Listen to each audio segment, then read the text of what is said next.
दादा तुमची खुर्ची पक्की आहे, आमच्या दोघांची खुर्ची रोटेटिंग आहे, असा जरी अधिवेशनाच्या पूर्वसंध्येला अजित पवार, एकनाथ शिंदे आणि देवेंद्र फडणवीस यांच्यात जो काही हा शब्दांचा खेळ रंगला आणि एकच आशा पिकला, यामागेही जे काही घडतंय, कारण संजय राऊत जे शिवसेनेचे आहेत त्यांनी सामनामधनं जे काही अमित शहा आणि एकनाथ शिंदे यांची भेट झाली आणि त्यामध्ये एकनाथ शिंदे यांनी देवेंद्र फडणवीस यांच्याबद्दल आपली तक्रार केली आणि त्यानंतर अमित शहा यांनी शिवसेना ही आमच्या पक्षात विलीन करा, त्यानंतर पक्षाचं काय आहे ते बघू आणि मग तुम्हाला मुख्यमंत्री करू, या संदर्भातला जो काही संवाद संजय राऊत यांनी उघड केलेला आहे सामनामधनं आणि त्यावरती त्यांनी प्रतिदावाही केलेला आहे की हे खोटं आहे असं सांगावं कुणी, पण अजूनही पश्चात त्यावरती काही प्रतिक्रिया आलेली नाहीये म्हणजे एकनाथ शिंदे यांच्याकडनं.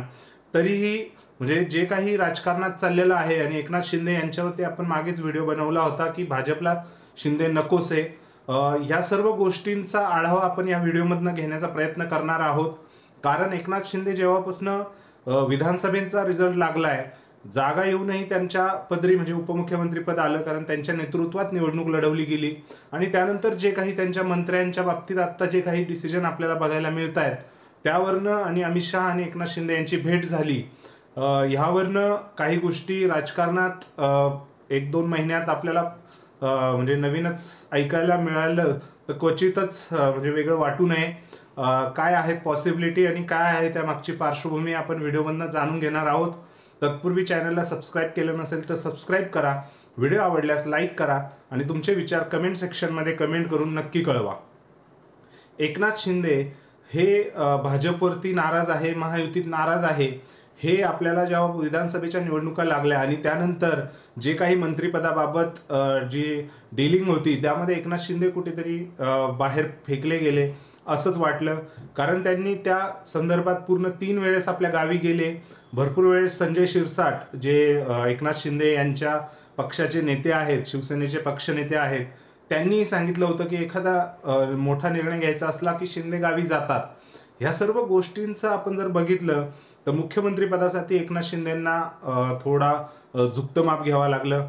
त्यानंतर त्यांनी गृहमंत्री पदाची जबाबदारी मागितली, त्यातही त्यांना झुकतं माप घ्यावं लागलं आणि त्यानंतर जे पालकमंत्री पद जे जाहीर झाले त्यामध्येही त्यांना झुकतं माप घ्यावं लागलं आणि अक्षरशः त्यावेळेस जे शिवसेनेचे नेते आहेत म्हणजे भरत गोगावले असू द्या, दादा भुसे असू द्या, म्हणजे यांनी प्रचंड जाहीर नाराजी व्यक्त केली आणि त्यातूनच या दोन्ही जिल्ह्यांचं पालकमंत्रीपद हे थांबवण्यात आलं, होल्ड करण्यात आलं. अजूनही होल्ड करून जवळपास 1.5 महिना होत आलाय, परंतु अजूनही त्या गोष्टीवरती तोडगा निघालेला नाहीये. याचाच अर्थ कुठे ना कुठेतरी महायुतीत संघर्ष पाहायला मिळतोय.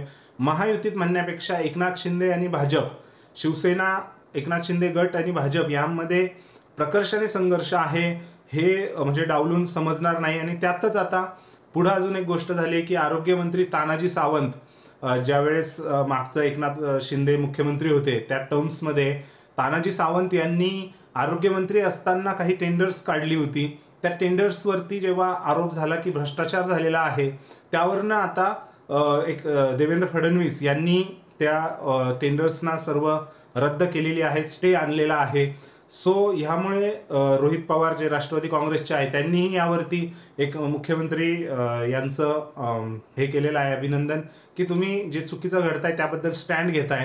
म्हणजे ह्यावरनंही एक बॅकफूट पॉईंट एकनाथ शिंदे यांच्या गटाला पडलेला आहे, कारण तानाजी सावंत हे एकनाथ शिंदे यांच्या गटातले मुख्य नेते म्हणून ओळखले जातात.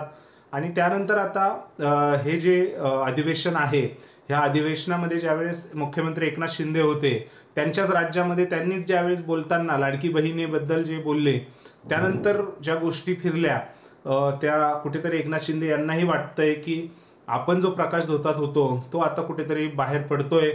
ह्या गोष्टींवरनं कदाचित असू शकतं. त्यातच त्यांनी अमित शहा यांची भेट घेतल्याचं संजय राऊत यांनी दावा केलाय की त्यामध्ये अमित शहा यांच्याकडनं एकनाथ शिंदे यांना पूर्णपणे जर तुम्हाला फ्युचरमध्ये मुख्यमंत्री व्हायचं असेल तर भाजपमध्ये तुम्ही मर्ज करा तुमची पार्टी, सो ही ऑफर दिल्याचं सांगितलं जातंय. एकनाथ शिंदे हेही मागच्या म्हणजे जवळपास 1-2 महिन्यापासून मीडियाशी जास्त संपर्क साधत नाहीये. सो ह्या गोष्टींचा कुठेतरी महायुतीवरती परिणाम आहे आणि महायुतीमध्ये खदखद नक्की आहे, हे नाकारून जमणार नाही. तुम्हाला काय वाटतंय, महायुतीमध्ये जी खदखद चालू आहे त्यामध्ये एकनाथ शिंदे जो स्टँड घेताय तो बरोबर आहे की चूक आहे? एकनाथ शिंदेंवर खरंच अन्याय होतोय की काय? कारण ज्या राजकीय अपेक्षेपोटी ते भाजपला मिळाले त्यांच्या कुठे आपल्याला पाहायला मिळत नाहीये, त्या पूर्ण होताना त्यांना कुठं मिळत नाहीये. सो तुमचे विचार नक्की कमेंट सेक्शनमध्ये कमेंट करून व्यक्त करा. व्हिडिओ आवडल्यास लाईक करा आणि चॅनलला सबस्क्राईब करायला विसरू नका. धन्यवाद.